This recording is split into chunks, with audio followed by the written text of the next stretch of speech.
welcome back my channel. The latest counter-terrorist trends and analyses, CTTA has just dropped, and it's all about disinformation in the cyber world. If government do such kinds of dirty, shady operations, of course criminals and terrorists copy the act. Monkeys see, monkeys do, right? Today, I am mainly using this report, but I have also picked up a recent cyber crimes and security trends report as a complementary resource. Enjoy listening and don't forget to check the original report as I mentioned on the screen. Are you ready? Let's dive in.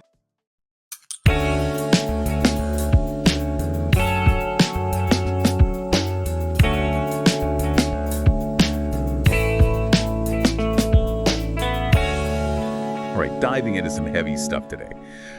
Misinformation, cyber attacks, and terrorism. We've got a whole stack of reports to get through. But the 2025 Counter-Terrorist Trends and Analyses report, the CTTA, that's our main guide today. We're going to think of this as a deep dive into how extremist groups are, kind of twisting the digital world to their advantage. Yeah, and the thing is, it's not just about terrorists using the internet for propaganda anymore. It's way beyond that. Right. It's a whole new game where disinformation is like a weapon, fake news, videos that are doctored up, even entire websites that are completely made up, all designed to just sow chaos, recruit people, and incite violence. It's really something. Okay, so let's break this down a little bit. The CTTA report uses the aftermath of that Syrian regime change back in late 2024 as a case study. What exactly happened there? Okay, so you have this group, Hayat Tahrir al-Sham, HTS, they've got ties to al-Qaeda, and they basically stepped into this power vacuum. Right. And they're trying to, rebrand themselves as legitimate rulers, and that's where the disinformation comes in. But then you have these rival factions, too, like the Southern Operation Room and the Syrian Democratic Forces. They're all competing for control. Oh, wow. And then on top of that, you've still got ISIS lurking in the background, trying to, take advantage of the whole chaotic situation. It's a real powder keg. So the CTTA report is basically saying that HTS is using disinformation as a major tool in this fight. Exactly. They're trying to weaken their rivals, make themselves look good. But here's the thing. The report shows that rival groups, AND, ordinary Syrians, are using the same tactics right back at them to show how brutal HTS really is. Oh, wow. It's like a digital shadow war. And the truth is the first thing to get lost in all of it. So it's like a digital version of a propaganda war. Yeah. But online. Yeah, exactly. But the stakes are so much higher now. And the report gives some pretty specific examples like websites that are disguised as official government sites, videos that have been messed with to spread false narratives, and then you've got these armies of social media bots that are just pumping out specific agendas. It's all about controlling the story, creating this distorted reality that helps them achieve their goals. Yeah. That sounds terrifyingly effective. Are there any concrete examples of how this disinformation is actually leading to real-world violence? Well, the report actually highlights a separate study about the UK riots back in the summer of 2024. Remember that stabbing in Southport? Yeah, vaguely. So minutes after it happened, far-right groups online started twisting the story. They were saying the attacker was a Muslim immigrant, which was totally false. He was actually a Christian, originally from Rwanda. Wow. So they deliberately used that incident to incite violence against specific groups. Exactly, and it worked. The report shows how this whole disinformation campaign led to attacks on mosques and places where immigrants lived. It's a chilling example of how online hate can so quickly turn into offline violence. Yeah, it's kind of scary how a single spark of misinformation can just explode like that, especially when tensions are already high. Right, and what's even more disturbing is that the report actually lays out in detail the specific social media accounts and tactics they use to spread those lies. It's like a blueprint for weaponizing fear and anger online. So we've seen how this played out in Syria and the UK. Does the CTTA report highlight any other regions where this is a big concern? Oh, yeah. South Asia is particularly alarming. The report says disinformation there isn't just a pathway to violence. It's baked into extremist ideology. Groups are preying on existing anxieties, around minority communities, foreign interference, even anti-vaccine sentiments, all to justify their actions and draw in recruits. It's like they're creating their own twisted version of reality online and then using that to manipulate vulnerable people. You got it. That's a really good way to put it. And what's really worrying is the huge young population in South Asia. A lot of them don't have the critical thinking skills to tell fact from fiction online. They're prime targets for this kind of manipulation. So we're seeing a pretty clear pattern here. Disinformation is a powerful weapon for extremist groups, and it's being used to really devastating effect around the world. It's pretty alarming. And this is where the whole cyber thing adds another layer. The WEF's Global Cybersecurity Outlook for 2025, it doesn't paint a pretty picture. Basically, it suggests that cyber attacks are becoming more and more connected to organized crime and even terrorism. So it's not just about spreading lies online anymore. These groups are actually using cyber attacks to achieve their goals. Exactly. We're talking about attacks on critical infrastructure, things like power grids, financial systems, the kind of attacks that disrupt essential services and just cause chaos. And the Wesch report really emphasizes that these rising geopolitical tensions, they're just making it more likely to happen. Yeah, that makes sense. And if I remember correctly, that Drum's 2024 conference report, it raised some serious concerns about election interference too, right? Absolutely. They highlighted how deepfakes and AI-generated disinformation, they're being used more and more to sway public opinion and undermine, the whole democratic process. The lines between what's real and what's fake, they're getting blurrier and blurrier, and it's making it really hard for people to know what to believe.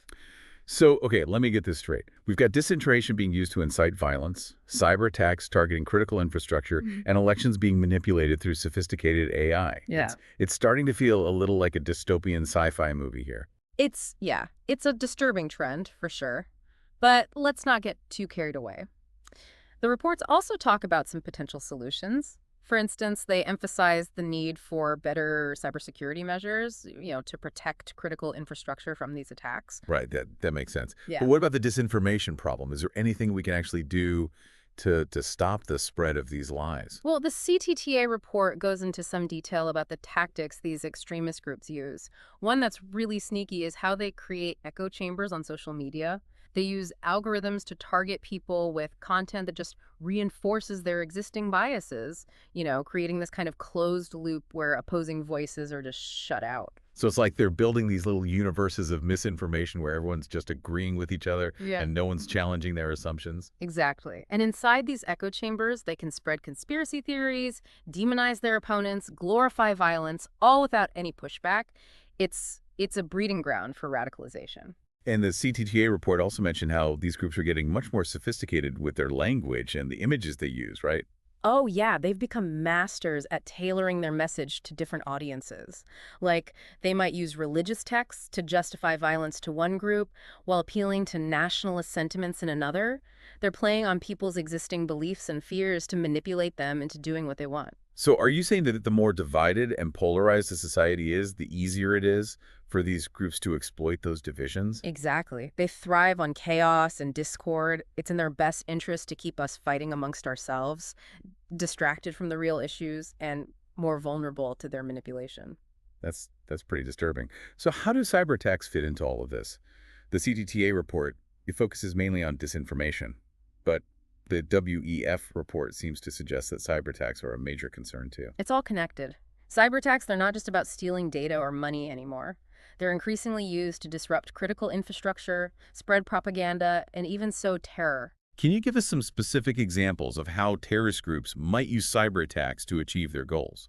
Okay, imagine a cyber attack that shuts down a power grid in the middle of winter, leaving millions of people without heat or electricity. Or one that cripples a hospital's computer systems, putting lives at risk. These attacks, they can cause widespread chaos, erode public trust in institutions, and create this climate of fear that extremists can then exploit. Yeah, that's pretty terrifying.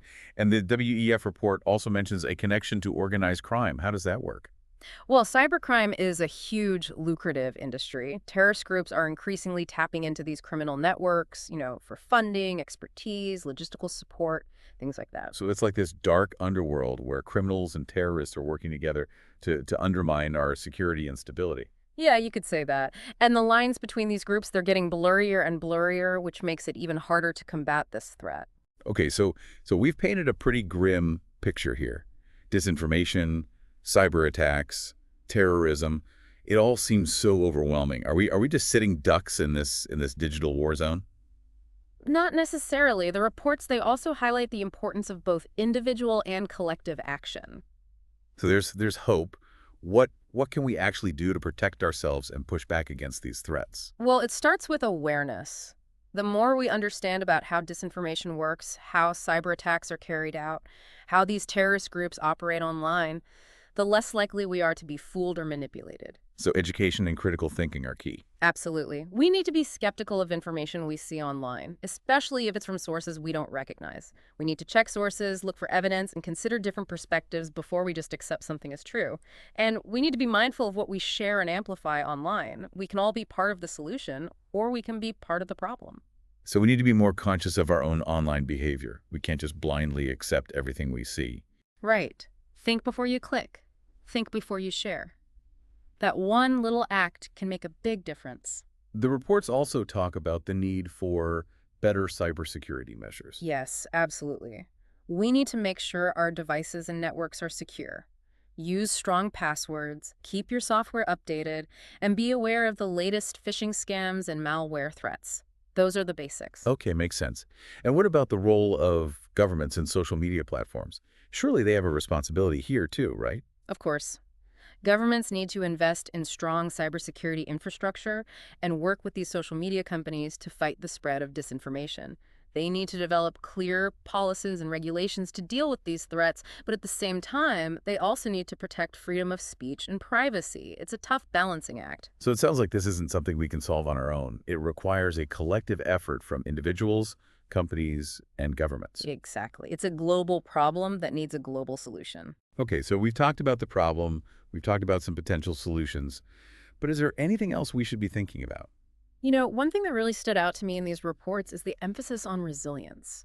It's not just about building defenses against disinformation and cyber attacks. It's also about building our capacity to adapt and bounce back when these things inevitably happen. So it's like building a stronger immune system, both individually and collectively. That's a great analogy. The more resilient we are, the less likely we are to be crippled by these attacks. We need to be prepared for the unexpected, be able to adapt to changing circumstances, and support each other when things get tough. And how do we build that kind of resilience? It starts with fostering critical thinking and media literacy skills. We need to be able to evaluate information critically, separate fact from fiction, and recognize bias and manipulation. So it's not just about being aware of the problem, it's about having the tools to navigate it effectively. Exactly. And it's also about building strong communities and institutions that can support each other in times of crisis. We need to foster a sense of shared purpose and solidarity to resist the divisive tactics of these extremist groups and to build a more resilient and equitable society. So it's about coming together rather than being driven apart by fear and division. That's the key, because ultimately, the goal of those who weaponize disinformation and carry out cyber attacks is to erode trust and create chaos. If we can resist that, if we can build stronger connections with each other and work together to find solutions, then we're in a much better position to withstand these attacks. That's a powerful message. So this deep dive has been a real eye-opener. What stands out to you as the most important takeaway? For me, it's the realization that this isn't just a technological problem, it's a human problem. It's about how we interact with information, with each other, and with the world around us. And that means the solutions are going to be human too. Precisely. Technology can be a powerful tool, for good or for bad. But ultimately, it's up to us, as individuals and as societies, to decide how we use it. That's a great point. Yeah. We can't just rely on algorithms and filters to solve this problem. We need to be actively engaged and informed. Exactly. We need to be the human firewall against disinformation, the vigilant guardians of our digital world. So what are some specific steps you think people can take to become more resilient in this digital age? Well, first and foremost, we need to cultivate a healthy skepticism of information we encounter online. Don't just take everything at face value. Check sources, look for evidence, and consider different perspectives. So basically, don't believe everything you read on the internet. Yeah, that's a good rule of thumb for life in general.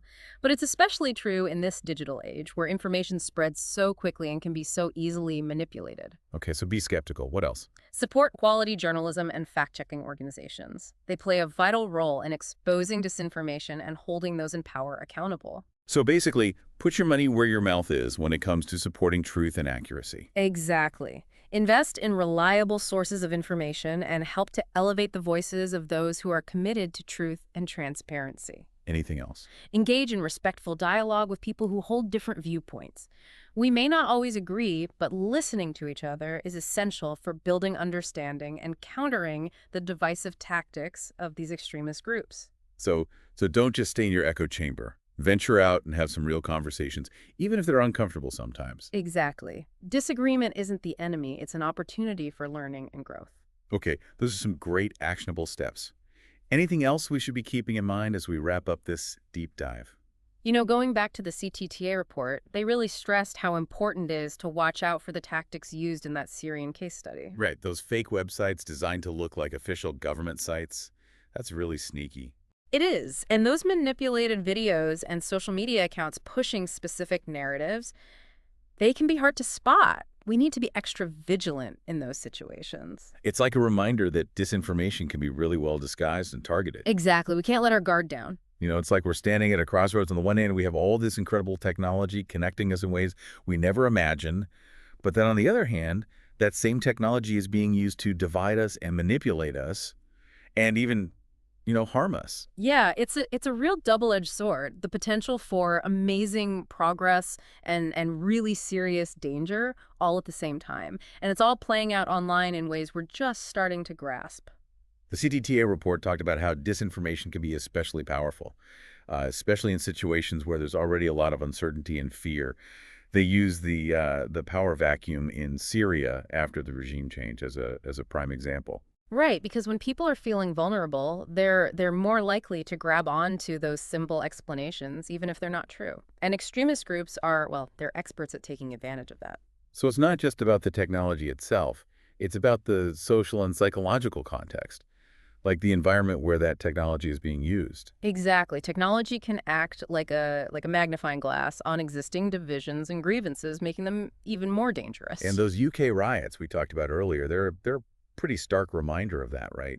Just one incident, twisted and manipulated online, can lead to really widespread violence. And the speed at which disinformation can spread online, it's just mind-boggling. It's like a virus, almost impossible to contain once it takes hold. It really shows how important digital literacy and those critical thinking skills are. If we can't tell what's real from what's fake, we're all vulnerable. Oh, absolutely. Those skills, we need to be teaching them from a young age, just like we teach reading and writing. Think of it as essential self-defense for the digital age. And it's not just about protecting ourselves individually, right?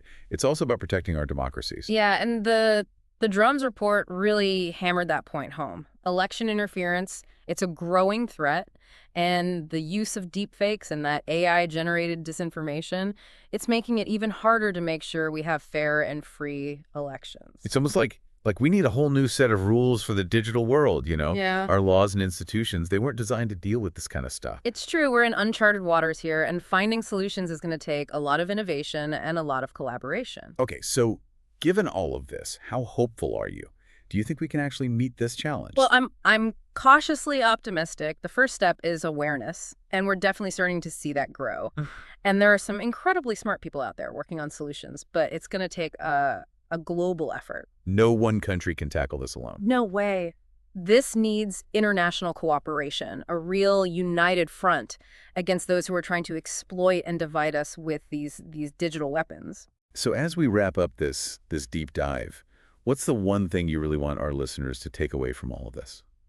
You know, for me, it's that information is power. And in the digital age, we all have a responsibility to use that power carefully. Be critical of what you see online, stay informed, and stay engaged. The future of our democracies, it really might depend on it. That's a powerful message to end on. Thank you so much for joining us on this deep dive. It's been a pleasure. And to all of you listening out there, stay curious, stay skeptical, and stay engaged. We'll see you next time on the deep dive.